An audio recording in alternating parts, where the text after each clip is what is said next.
Hi everyone, my name's Antony Cummins and welcome to this video. Today I want to show you my new book. It's just arrived. Now this is called Samurai and Ninja. Now this is by Tuttle and it's called The Real Story Behind the Japanese Warrior Myth That Shatters the Bushido Mystique. Now, bit of background on the book is I've published with Tuttle before and they emailed me and said, can you write us another book, Antony? So I said yes. So I had about half a book or 40% of a book's worth of Shinobi translations. So I thought, what does the community need? I wasn't planning on this book, but what does the community need? So I looked around all the books and I thought, what they need is a solid breakdown of what samurai are. There are some amazing people out there who study samurai warfare. There are some amazing books out there, but they're very highbrow, high political, socio-political, lots of, you know, this ruler did this and this shogun did this, and I thought, but we're not getting to grips with what the people actually want. So I looked at the community and I looked at what the community want, and while of course there are some history buffs out there who want the history, I come to the conclusion that most people interested in samurai want to know about the samurai skills and basically what do samurai do. So with this book I decided to break down the general life of a samurai, the idea of what does samurai do. I don't mean by that a martial arts book, I don't mean it's a hand-to-hand combat book, but what are the facets, what are the elements that a samurai life is made of. So this is on pre-order now. It comes out in July 2015. So if it's after July 2015, you can buy this at any bookshop. If it's before July 2015, then it's on pre-order now. But irrelevant of that, you can get it on Amazon. Just click order and it will come, or it will be a pre-order. So the book is divided into four parts. The first part is tearing the world of the samurai and ninja apart. What I did with this was think, right, let's get rid of just the basic misconceptions of ninja and samurai. Then part 2 is the samurai. That's about 100 pages and that goes through the samurai itself. Part 3 is the shinobi. While I've done my other book on shinobi, which was In Search of the Ninja, this one I've decided to concentrate mainly on translations. That's where those bulk of translations came in. So there's some great new stuff there, which I'll talk about in a minute. And part 4, the resurrection. Where do we go from here? What's happening? And about Nato-Ryu and bringing it all together. So what I'm going to do now is take you through a bit of the book. So here we go, part 1, tearing the world of the samurai ninja apart. This is just me going about the soul of the samurai, the katana, ninjutsu, the difference between ninja and shinobi, identity of samurai. Basically, for about 10 pages, I get rid of all the myths that we have, or most of them anyway. Let's try and get rid of that. So the main part of this book is the samurai, which is part 2. So what I did was concentrate on the landscape first, the landscape and history of Japan, the basic outline of what you need to know and how people interacted with each other. So for example, it gives you the idea of we've got the 4 tiers, the sort of Confucius 4 tiers, brought over from China, the emperor, men of the cloth, but it also goes into things that people never talk about. Is the eta, the hinin. These are the you know, underclasses, the outcasts, who are really hated, and they were hated up until the 20th century. When everybody talks about Japanese history, they talk about the 4 tiers, but actually there was 5. There was the outcasts, which obviously is you know, everybody sweeps under.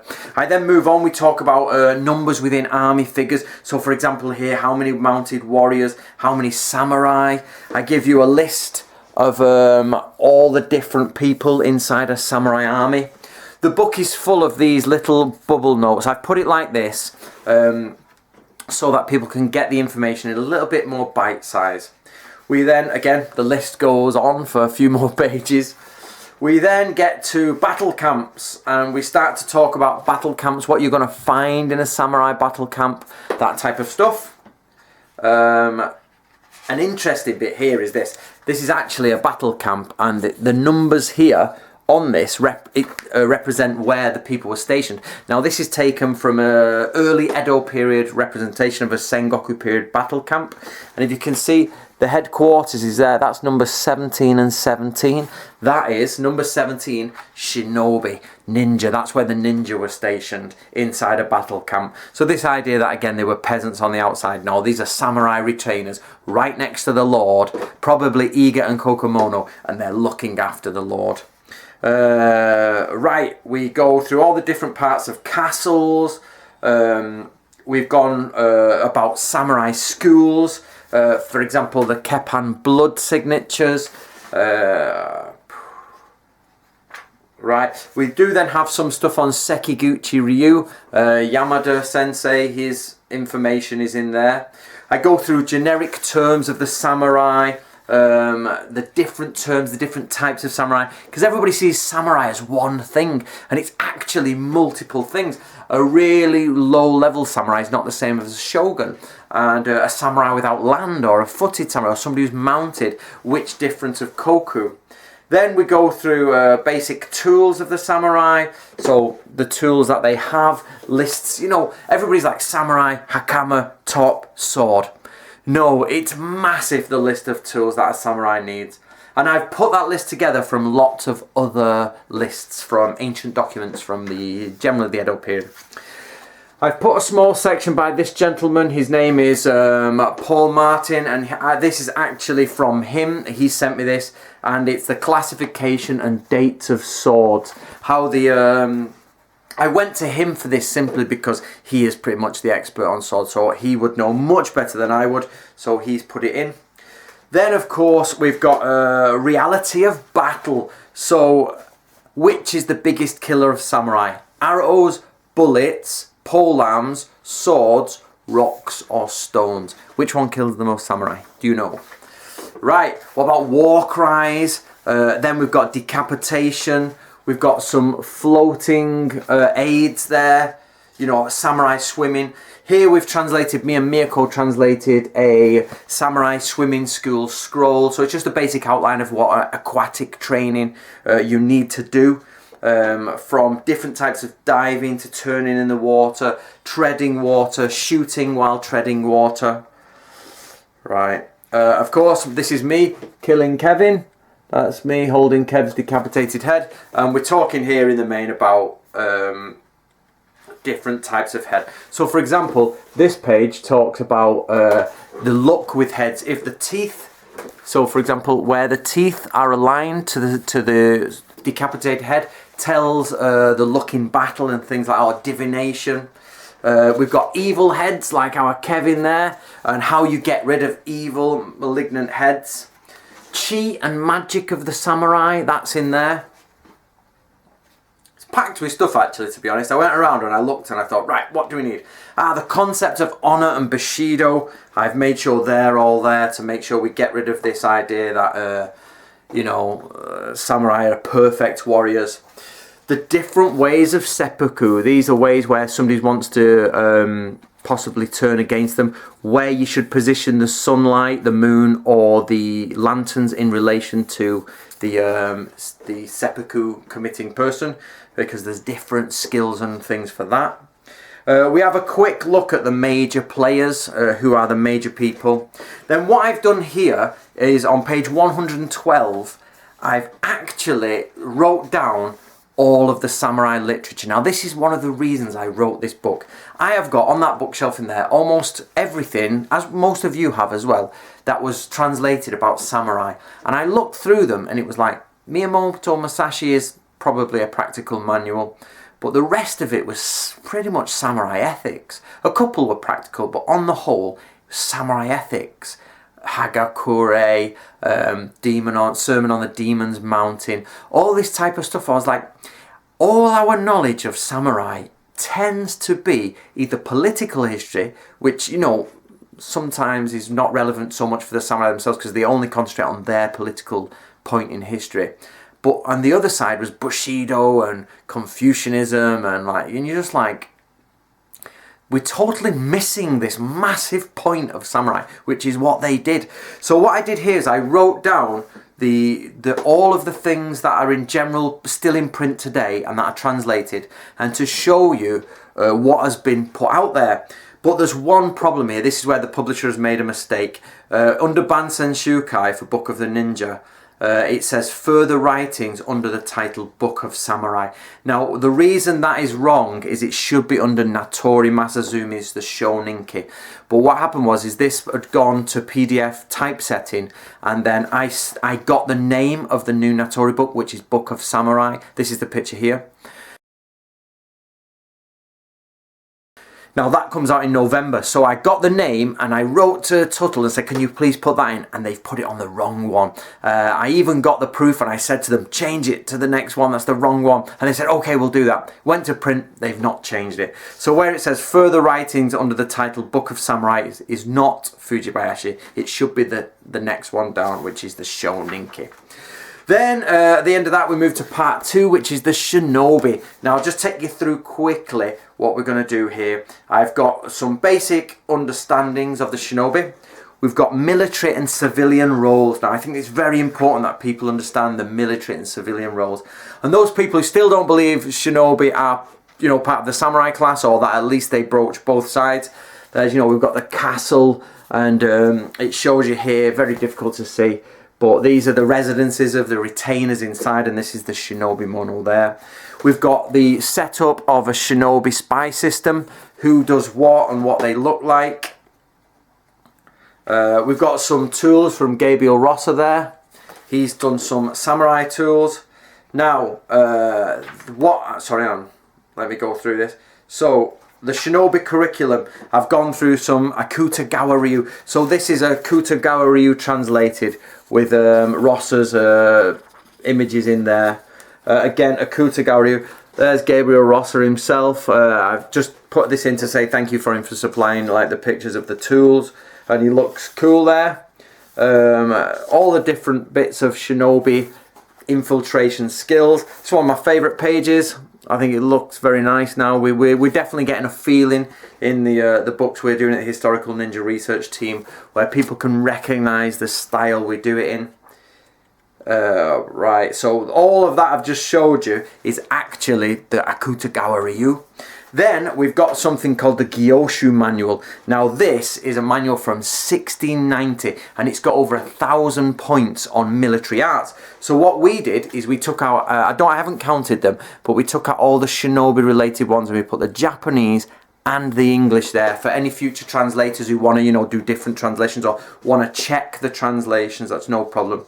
I always try, when possible, to put the original Japanese in when it's small points, simply because translation is so difficult, and it's an interpretation, and there's a fine line between literal and interpretation. So I want it there so for future generations, when I'm long dead and gone, they don't have to go find it. As much as possible, I'd like to do that. That goes on for quite some time, which is excellent. Some more recipes for JJ to get stuck into. Right, volume 3. Now we found another Hitori clan of ninjutsu. So we've done that, and we've translated that. Now this it's quite short. It's only a couple of pages, but as you can see, it's got like the bullet points on their Shinobi no Jutsu and what they did. Now this next one, I've been keeping secret for ages, but I've absolutely been boiling to tell you guys. So do you remember Ogasawara, who was the guy who wrote the Gunpo Gyoshu? Now the Gunpo Gyoshu has become our baseline for understanding the ninja, because it was written by a Sengoku period man who wasn't a shinobi, but who had access to shinobi material, so it becomes a very trustworthy account.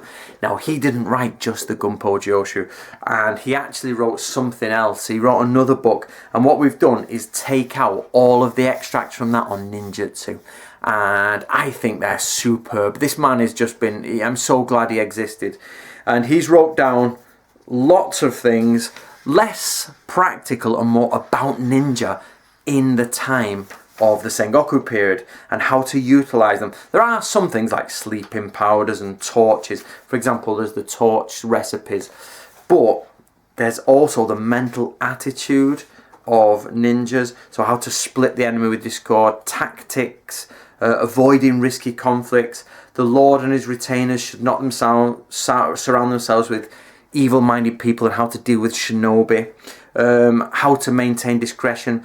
But one of my favourite things in this is it teaches you about being a samurai and a shinobi at the same time is really quite difficult. Proving that, you know, samurai and shinobi do exist together as one unit. You know, they are pretty much, the shinobi is a samurai, or we've done that argument, but you get the idea. And he tells you how a samurai has to deal with being so corrupt, but while maintaining loyalty to his lord, which is, you know, a difficult one. Then we move on to the Fukushima Ryu Scroll. Now, the Fukushima Ryu Scroll, if you did not know, Stephen Nojiri has done a book called Sacred Conspiracy by Stephen Nojiri. That's Stephen with a V. Please go buy that if you want to get up to date with Fukushima Ryu. He's got the translation there as well. He took it from ours and he adapted his to, you know, with his theories and his translation. But this was by Fukushima Masanori. There he is. It's a scroll by him. Now, the actual drawings, I think, are by Fujita Seiko. These are the ones done by him. But I had Miyako redraw some of these. You can see that's the Fukushima Ryu scroll. Right, where are we up to, chaps? Right, again, some more Fukushima Ryu stuff. We had some tests of this done by Gabriel, and I think Dean did some comments and videos on that. Let me get past. So that goes on for pages and pages. Then we had the Sekiguchi Ryu. I talked about it before. There's the Sekiguchi Ryu Master. Now, they have gone around. They are only swordsmanship. They have no ninjutsu. But Sekiguchi Ryu used to have civilian ninjutsu. By that, you'll understand what I mean when you finish reading this. And it talks about the ninjutsu that they should use in their defense. And they have gone around collecting other scrolls from other Sekiguchi Ryu branches. And he gave me photographs of it, so we translated them there. Like shinobi torches, blinding the eyes, detecting poison, that type of stuff. So Sekiguchi Ryu goes on for a bit. Then lastly, we've got further shinobi quotes. So let me find you one. Boom, boom, boom. Right, okay, for example, do not fire guns from a castle at night. While the birds are flying off, shinobi will infiltrate. This is a samurai war poem from the 17th century. That means, like, imagine the castle at night is dark, and if you see something move or you shoot, the birds move. Shinobi wait for that, and they wait for the birds to move so they can infiltrate. Because if they infiltrate and the birds move and nobody shot a gun, you know shinobi is there. So another one which is absolutely mint, which is in this, is you get, when you're on a castle, you get your moat, you trim or clip the wings of a bird and you put it on the moat so it can't fly away. And when shinobi creep up, the bird tries to fly away, but all it does is make a splashing sound in the water, so you know shinobi are coming because this thing starts splashing. So more stuff like that. These are all from medieval documents, guys, so it's all correct inside of that. Now the Oniwa ban. I've done a couple of pages on Oniwa ban because we've got something quite, we've got a nice document on Oniwa ban.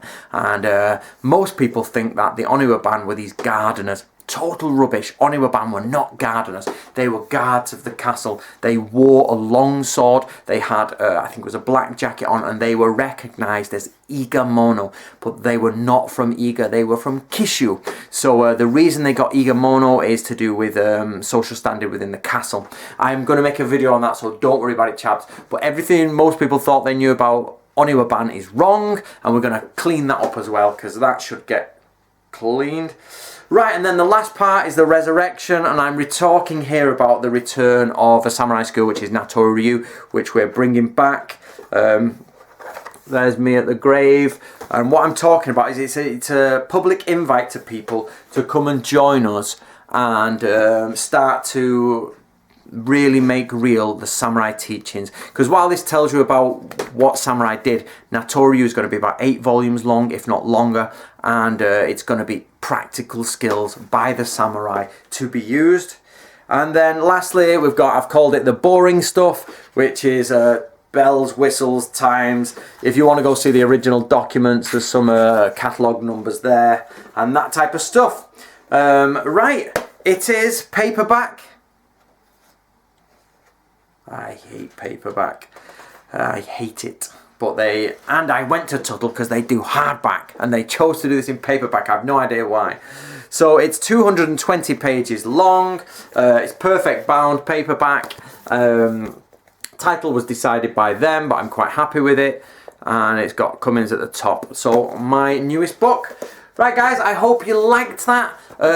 If you want to get a copy, go down below. It's pre-order or buy as you know, depending on the date. So all I've got to say is please, please, please enjoy the book. Please make sure, you know, you put it into your training or your understanding of the samurai. It's been written so that anybody can come in from nothing and learn about the samurai and get a grip to what it is. Or if you're already familiar with the samurai, but the ninja stuff didn't seem to fit in, or you didn't quite know what samurai did on a day-to-day basis or the world they lived in, it should break away anything you thought and reset it for you.